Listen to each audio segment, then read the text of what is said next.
సంవత్సరాల తరబడి ఎన్ని మందులు వాడినా మీ మోకాల నొప్పులు తగ్గట్లేదా? ప్రాణ పెయిన్ క్లినిక్ లో అత్యాధునిక చికిత్స. Hello Ram sir. Hi Naraju. Visualisation 2.0 happy money. అందులో మనం బేసిక్ హ్యాబిట్స్ గురించి మాట్లాడుకుంటూ ఉన్నాము. ప్రీవియస్ వీడియోలో ఎర్లీ మార్నింగ్ ఎలా లెగాలి అనేటువంటి దానికి డిస్కస్ చేసుకున్నాము. చాలా మంది దగ్గర నుంచి we got that very good feedback. Thank you so much ఆడియన్స్కి అండ్ మీకు కూడా. దాని కంటిన్యూషనే మళ్ళీ మాట్లాడదామని అనిపించింది. ఇంపార్టెన్స్ ఆఫ్ ఎర్లీ మార్నింగ్ ఎలాంటి అనుభూతినిస్తుంది, దాన్ని మనం అడాప్ట్ చేసుకోవాలి అనుకుంటే ఏ విధంగా అడాప్ట్ చేసుకోవాలి ఎర్లీ మార్నింగ్ లెగాలి అని అంటే? అలా చాలామంది నిద్ర లేకపోవడానికి కారణం ఏంటంటే నాకు నిద్ర సరిపోలేదు, భోజనం సరిపోలేదు అంటారు చూసా. అంటే నాకు ఇంకా ఆకలి తీరలేదు. ఎన్ని గంటలు ఉంటే ఆకలి తీరుతుంది అన్నది అదే ఇది పెద్ద క్వశ్చన్. ప్రపంచవ్యాప్తంగా ఎన్ని స్టడీస్ జరిగాయో అసలు ఎన్ని గంటలు మనిషికి ఉండాలి, ఇది పెద్ద ప్రశ్న. అయితే ఈ ప్రశ్నకు ఆన్సర్, ఎవరి ప్రశ్నకు వాళ్ళకి ఆన్సర్ దొరకాలంటే ఒక టెక్నిక్ ఉంది. ఏంటంటే ముందు మనం నిద్రపోయిన తర్వాత ఏం జరుగుతుంది నైట్, ఇది చాలా ఇంట్రెస్టింగ్ ఉంటుంది. చాలామంది నేను నిద్రపోయాను, సరిగ్గా నిద్రపోలేదబ్బా, నిద్ర పట్టలేదు. కొంతమంది భలే నిద్రపోయాను. ఈ ఫీలింగ్ ఎప్పుడు కలుగుతుంది? కలిగినప్పుడు ఏం జరుగుతుంది? నువ్వు డిస్టర్బ్ అయినప్పుడు ఏం జరిగితే నీకు డిస్టర్బెన్స్ అనిపిస్తుంది? This is very important. హాయిగా మీరు నిద్రపోవాలంటే, అంటే పొద్దున్న నిద్ర లేవడానికి, మీ కలల్ని సాకారం చేసుకోవాలంటే నిద్రపోవడం కాదు, నిద్ర లేవాలి. సో నిద్ర లేవాలని అంటే అసలు నిద్ర గురించి కొన్ని వాస్తవాలు మనం తెలుసుకుందాం. మనం మాట్లాడాల్సింది ఏంటంటే what happens in the sleep. నిద్రలో ఏం జరుగుతుంది, ఇది పెద్ద రహస్యం. నేనేమో అనుకుంటాను సరిగా నాకు నిద్ర రాలేదు, డిస్టర్బెన్స్ అంతా ఉందని, కానీ బ్రెయిన్ ఎలా పనిచేస్తుంది, ఎట్లా ఆలోచిస్తుంది. చాలామంది నిద్రపోయేటప్పుడు ఇట్లా కనిపిస్తారు, డీప్ స్లీప్. నన్ను నేను చూసుకున్నట్టుంది అక్కడ. అయితే నారాజు అట్లా పడుకున్నట్టు ఉంటుంది, కానీ బ్రెయిన్ 4 స్టేజెస్లో పనిచేస్తుంది. అసలు ఈ 4 స్టేజెస్ కనుక మీరు పూర్తి చేస్తే కనీసం 2-3 సైకిల్స్ అయినా సరే మీరు నిద్ర సరిపోయినట్టే. చూద్దాం అసలు అదే ఆ స్టేజెస్ ఏంటి అన్నది. స్టేజ్ నెంబర్ 1 ఏంటంటే NREM స్టేజ్ అంటారు. NREM అంటే నాన్ ర్యాపిడ్ ఐ మూమెంట్. అసలు దాని గురించి ఎందుకు చదవం. నిద్రపోతున్నప్పుడు బాగా డీప్గా మన కళ్ళు ఉన్నాయి కదా, నల్ల కనుగుడ్డు, మనకు తెలియదు కానీ ఇట్లా కదులుతూ ఉంటుంది, అది ర్యాపిడ్ ఐ మూమెంట్ అంటారు. నిద్రలో ఉన్నప్పుడు ఇట్లా కదులుతుంది. అంటే ఆలోచనలతో కూడుకున్నటువంటి సైకిల్ అవి. కదులుతున్నప్పుడు బ్రెయిన్లో ఉన్న చాలా పార్ట్లు యాక్టివ్ అవుతాయి. డిస్టర్బెన్స్. అయితే అది ఎట్లా యాక్టివ్ అవుతాయి, దేనికి యాక్టివ్ చేస్తూ చూద్దాం. ఈ స్టేజ్ ఏంటంటే మగత నిద్ర అని అంటాం మనం. అంటే మేలుకొని ఉండగా పడుకుందామని పడుకొని మెల్లిగా స్లీప్ రాబోయే స్థితిని స్టేజ్ 1 అంటారు. 5-10 నిమిషాలు ఈ స్థితి ఉంటుంది. మనం ఆల్ఫా బ్రెయిన్ వేవ్స్ గురించి మాట్లాడతాం కదా, అసలు ఆల్ఫాలోకి వెళ్ళే ముందు మనిషి ఈ స్థితిలో ఉంటాడు. ఈ 5-10 మినిట్స్ మగత నుంచి నిద్రలోకి జారుకుంటాడు, అది 2వ స్టేజ్. ఇక్కడ ఏమవుతుందంటే నారాజు, నిద్రలో ఎప్పుడైతే నువ్వు నిద్రపోయావో బాడీ టెంపరేచర్ మెల్లిగా తగ్గుతుంది. హార్ట్ అనవసరంగా ఎక్కువ కొట్టుకోదు, సేవ్ చేయాలి కదా, బ్లడ్ను అనవసరం పంపు చేయాల్సిన అవసరం, మిగతా బాడీ పార్ట్స్ ఏమీ పని చేయట్లేదు కదా, రెస్ట్ తీసుకున్నాయి. హార్ట్ రేట్ కూడా లబ్ డబ్ లబ్ డబ్ అని కొట్టుకుని లబ్ డబ్ ఇట్లా కొట్టుకుంటుంది, తక్కువ సార్లు కొట్టుకుంటుంది నిద్రలో. ఇది 2వ స్టేజ్. అంటే అప్పుడు నిద్రలోకి వెళ్ళావు, అప్పుడు కూడా ఐ మూమెంట్స్ ఏమి ఉండవు, నాన్ ర్యాపిడ్ ఐ మూమెంట్సే. Brain begins to produce the sleep cycle. మెల్లిగా బ్రెయిన్ స్లీప్కు సిద్ధమై నిన్ను డీప్ స్లీప్లోకి పంపించే ప్రయత్నం చేస్తూ ఉంటుంది. ఇది దాదాపు 20 నిమిషాల పాటు ఉంటుంది. అంటే ఏమైంది, ఇప్పుడు 1/2 అవర్ అయింది నువ్వు నిద్రపోయిన తర్వాత 3rd స్టేజ్లోకి ఎంటర్ అవుతుంది. 3rd స్టేజ్లో ఏం జరుగుతుందంటే బాడీలో ఉన్న కండరాలు రిలాక్స్ అవుతాయి. ఇది చాలా అవసరం. ఎందుకనుకున్నా, ఎప్పుడైనా స్ట్రెస్ ఉంటే మనం రిలాక్స్ అవ్వని అంటాం చూసారా, కండరాలు రిలాక్స్ అయినప్పుడు స్ట్రెస్ రిలీజ్ అవుతుంది, ఒత్తిడి, మానసిక శారీరక ఒత్తిడి తగ్గుతుంది. సో ఇక్కడ కండరాలు రిలీజ్ అవుతాయి, బ్లడ్ ప్రెషర్ తగ్గుతుంది, హార్ట్ రేట్ ఇంకా తగ్గుతుంది, టెంపరేచర్ తగ్గుతుంది. అంటే ఇప్పుడు ఏమవుతుందంటే బాడీ రిపేరింగ్ మెకానిజం స్టార్ట్ చేసింది. లోపల మీకు ఏమైనా అనారోగ్యాలు ఉన్నా, ప్రాబ్లమ్స్ ఉన్నా, రాత్రి పడుకోపోద్దని బాగా అవుతుందని అంటే అర్థం ఏంటంటే రాత్రి శరీరానికి తానే బాగు చేసుకునే సహజ లక్షణం శరీరానికి ఉంది, అదే బాగు చేసుకుంటుంది.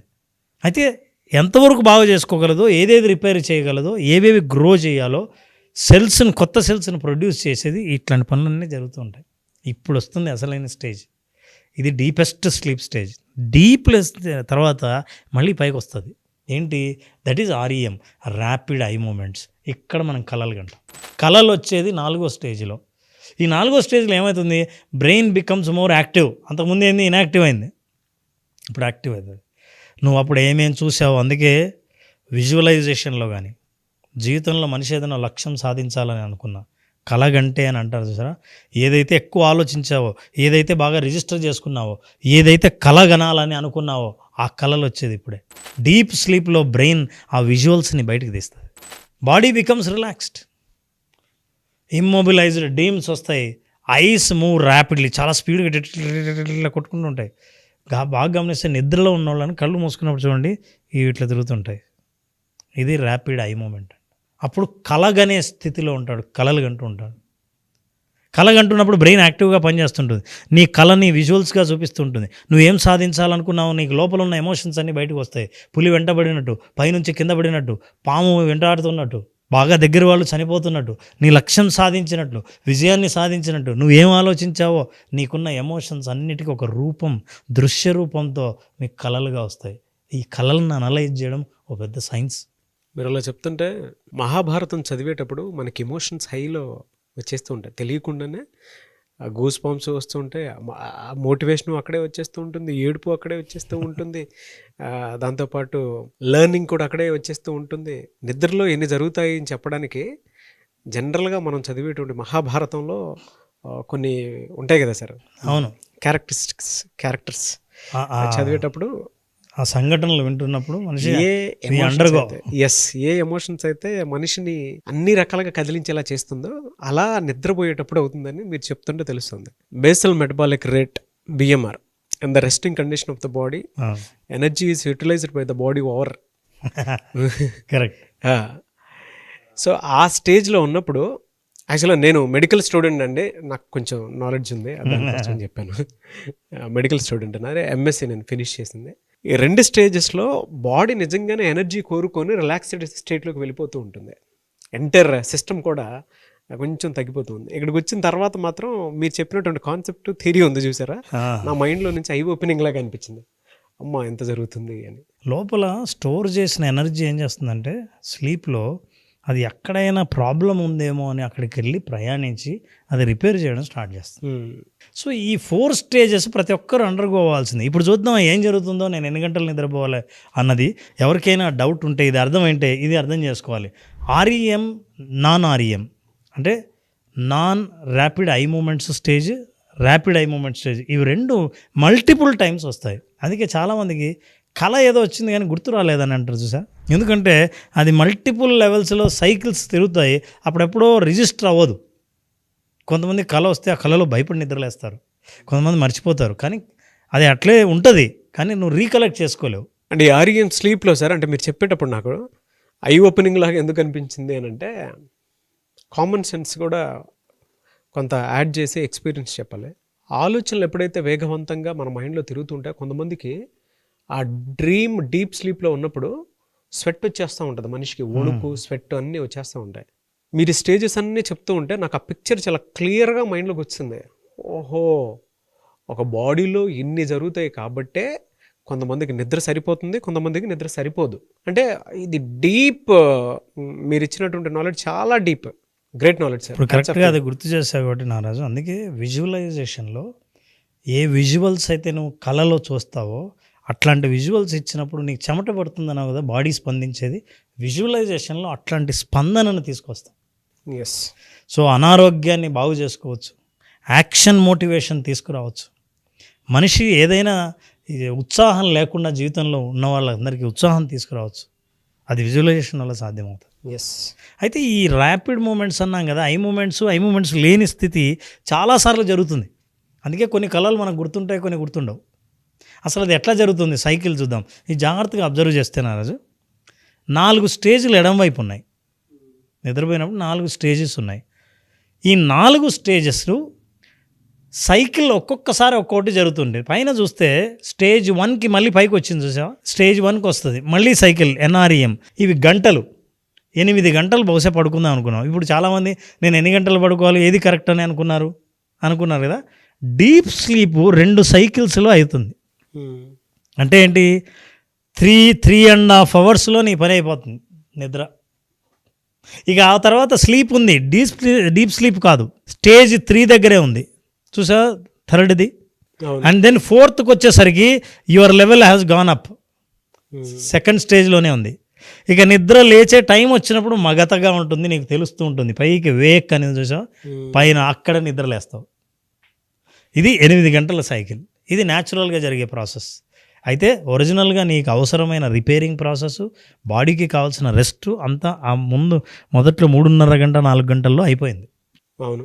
అయితే నువ్వు ఎప్పుడు పడుకున్నావన్న దాన్ని బట్టి డీప్ స్లీప్ నుంచి 4 అవర్స్ నువ్వు పడుకుంటే fantastic sleep world wide, irrespective of the age. అంటే చిన్నపిల్లల గురించి నేను మాట్లాడట్లేదు. 4 గంటల అద్భుతమైన నిద్ర, 5 గంటలు. అంటే ఇప్పుడు అదే చెప్తున్నాను. అంటే మీరు చెప్పిన దాని ప్రకారం గ్రాఫ్లో 4 నుంచి 5 గంటలు పర్ఫెక్ట్ పడుకుంటే సరిపోతుంది. పర్ఫెక్ట్. మిగతాది మన బాడీని మోటివేట్ చేసుకుంటూ మిగతాది దేని మీద ఆధారపడి ఉందంటే, ఈ 5 గంటల తర్వాత నువ్వు చేసే ఇంతకంటే గొప్ప పని ఉంటుందే, అప్పుడు నిద్రలేస్తా. ఎస్, అంతకంటే నిద్రపోవడమే గొప్ప పని అనుకోండి, అదే పనే అవుతుంది. 4 to 5 hours. So it is our choice, quality demand. Quality sleep. ఇది సైకిల్స్ ఆఫ్ స్లీప్. ఎస్. ఈ విధంగా అందరూ మీరు కనుక అది ఈ సైకిల్స్ ఆఫ్ స్లీప్ పోయి ఉంటే, కరెక్ట్ సమయానికి పడుకొని మీకు డీప్ స్లీప్ అయిపోయి ఉంటే, అలవాటు చేస్తే మీ శరీరం ఆరోగ్యంగా యాక్టివ్గా ఉంటుంది 4-5 గంటల స్లీప్తో, 5 గంటల స్లీప్తో. అయితే ఎందుకు రెస్ట్లెస్ స్లీప్ ఎందుకు చాలామందికి ఉంటుంది, కారణాలు ఏంటి, ఎందుకు మీకు నిద్ర పట్టదు? చాలామంది ఇప్పుడు మనం ఇది వినగానే వాళ్ళ మైండ్లో వచ్చేది ఏంటి తెలుసా, ఏమంటే నేను పడుకుంటాను కానీ నిద్ర పట్టదండి, ఎంతసేపటికి నిద్ర పట్టదండి. ఈ కారణాలు తెలిసి ఇందుకే నాకు నిద్ర పట్టదు అని చెప్పకపోతే చూడండి. ఈ రీజన్ని ఈ ప్రోగ్రామ్ చూస్తున్న వాళ్ళు, నిజంగా నిద్ర లేచి తమ కలలు సాకారం చేసుకోవాలనుకున్న వాళ్ళు, లక్ష్యం పిలుస్తుంది నన్ను నిద్ర లేవాలని అనుకున్న వాళ్ళు, ఈ కారణాలు నెంబర్ రాయండి.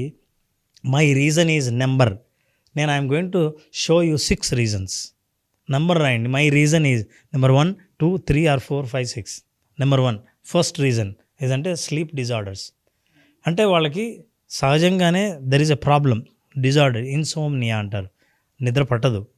ఫిజియోలాజికల్గా there is a problem, brain chemicals imbalance వల్ల ప్రాబ్లం, సైకియాట్రిక్ ప్రాబ్లం, డిప్రెషన్ వల్ల ప్రాబ్లం.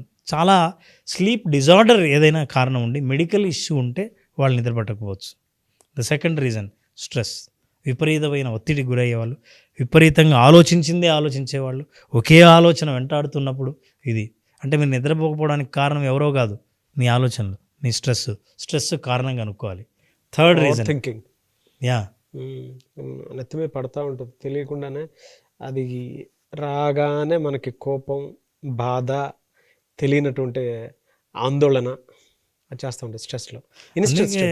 రేపు చేయాల్సిన పనుల విషయంలో ఆందోళన కంటే ఇవాళ చేసిన పనుల పట్ల తృప్తి బాగా నిద్రపోయేలా చేస్తుంది.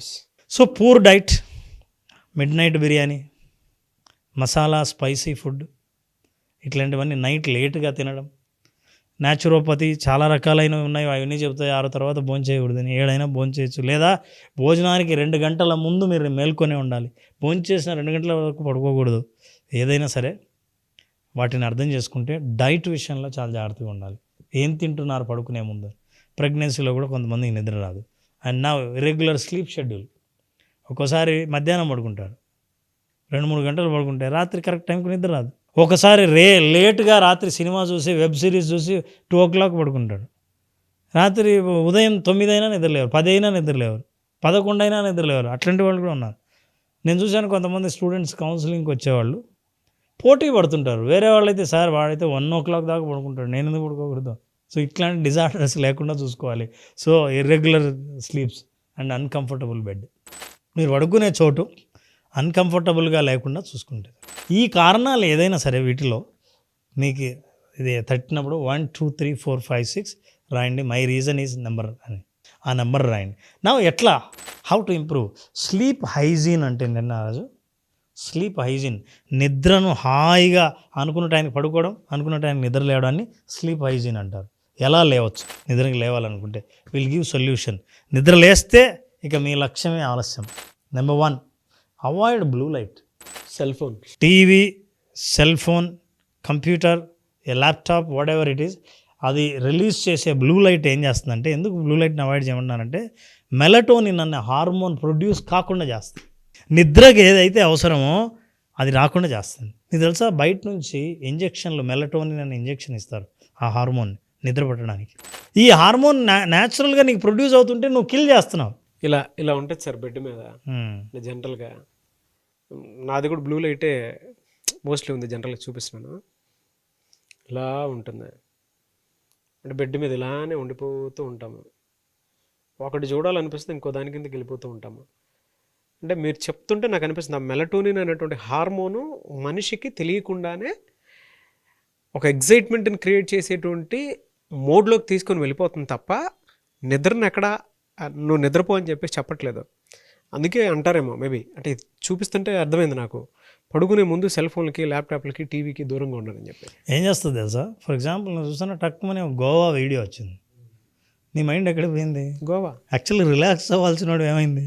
గోవాకి. సెకండ్ ఒక కామెడీ సీన్ వచ్చింది, దీని తర్వాత ఏదో మంచి సీనరీ వచ్చింది, ఆ తర్వాత ఏదో సినిమా హీరో సంబంధించింది ఏదో వచ్చింది, లేదా ఇంకేమైనా కనిపిస్తుంటే డిఫరెంట్ సెంటర్స్ యాక్టివ్ అయిపోతున్నాయి. బ్రెయిన్ అయ్యే బాబోయ్ నేను రెస్ట్ తీసుకోవాలరా బాబు అంటే నువ్వు లైట్లు వేస్తావేంది లోపల. రెండో కారణం, సరైన ఎక్సర్సైజ్ చేస్తే బాడీ సహజంగా అలసిపోతే పడుకుంటుంది. నీకేం పనే లేదు, సిస్టమ్ మీద కూర్చునే కంప్యూటర్ సాఫ్ట్వేర్ ఇంజనీర్ అయినా అవ్వాలి, పుస్తకాలు ఎప్పుడు చదువుకుని ఒకే చోట చదువుకునే స్టూడెంట్ అయినా అయి ఉండాలి, ఎంప్లాయ్ అయితే 9 to 5 జాబ్ క్యాబిన్లో ఏసీ వేసుకొని అయినా ఉండాలి. Where is the physical exercise? శరీరం అలసిపోయి నాకు నిద్ర కావాలని అడగాలి, కరెక్ట్గా మిమ్మల్ని బెడ్ దాకా తీసుకెళ్ళాలి, సహజంగా పడుకోవాలి. So exercise will help you. And then invest in your quality bed. అసలు అంటే పడుకున్న చోట కంఫర్ట్ ఉండేటట్టు డెఫినెట్గా చూడాలి. ఎందుకంటే చాలామందికి తెలియదు నారాజు, నిద్ర అనేది నీ రేపటిని నిర్ణయించేది ఈ నిద్రే అయినప్పుడు ఈ నిద్ర మీద నేను ఖర్చు పెట్టాలి. ఎట్లా ఖర్చు? నేను కాస్ట్లీ అని చెప్పట్లా, sleep comfort is the most important. Otherwise body దొరులుతూ ఉంటుంది, కదులుతూ ఉంటుంది, రాత్రంతా సరిగ్గా నిద్ర లేదంటావు, పొద్దున్నే దేని మీద కాన్సన్ట్రేట్ చేయవు. వీటన్నిటి కారణాలు అది. This are all identified reasons. And lower your alcohol. Coffee నిద్ర మేలుకునేటట్టు చేస్తుంది. ఎప్పుడు తాగే అలవాటు ఉన్న వాళ్ళు ఎప్పుడు తాగుతుంటారు, పడుకునే ముందు కూడా టీ కాఫీ తాగి పడుకునే వాళ్ళు ఉన్నారు. అయితే అది పెద్ద డ్యామేజ్ చేస్తుందనే తెలియదు. ఆల్కహాల్ నిద్రపుచ్చుతుంది కానీ బాడీని నిద్రపుచ్చదు, బ్రెయిన్ని మాత్రం అలా స్లో అయ్యేటట్టు చేస్తుంది. అది సహజమైన ఆర్గానిక్ స్లీప్ కాదు. సో వీటన్నిటి కనుక if you improve your sleep hygiene, అద్భుతంగా నిద్రపోతావు. నీ నిద్ర ఏం చేస్తుందంటే మళ్ళీ రేపటికి ఎనర్జీని తీసుకొచ్చేస్తుంది.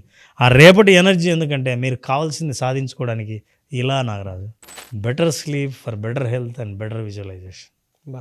అట్లా విజువలైజేషన్ చేసినప్పుడు నీకు పొద్దున్న నిద్ర లేస్తూనే ఈ ప్రపంచం ఎట్లా కనిపిస్తుందంటే ఇట్లా కనిపిస్తుంది. నాకు బ్యూటిఫుల్ మార్నింగ్.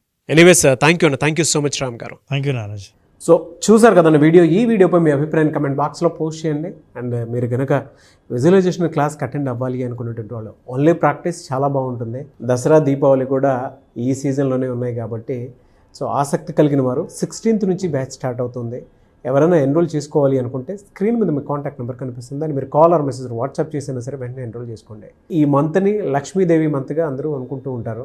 మీరు కనుక ఎన్రోల్ చేసుకొని విజువలైజేషన్ ఓన్లీ ప్రాక్టీస్ మీకు ఏదైతే కావాలో అది అందుకోవడం కోసం, లేదంటే అది నెరవేర్చుకోవడం కోసం ఈ క్లాస్ని మీరు ఒక వెపన్గా వాడుకోవాలి అనుకున్నటువంటి వాళ్ళు ఎవరైతే ఉంటారో, మీ కళలను సాకారం చేసుకోవాలనుకున్నటువంటి వాళ్ళు ఎవరైతే ఉంటారో, visualization class only practice so October 16th నుంచి స్టార్ట్ అవుతుంది.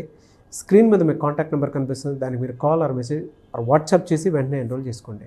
ఈ వీడియో లైక్ చేయండి, షేర్ మాత్రం తప్పకుండా చేయండి. ఇలాంటి మరిన్ని వీడియోస్ కోసం మా ఛానల్ ఫాలో అవ్వండి. Thank you.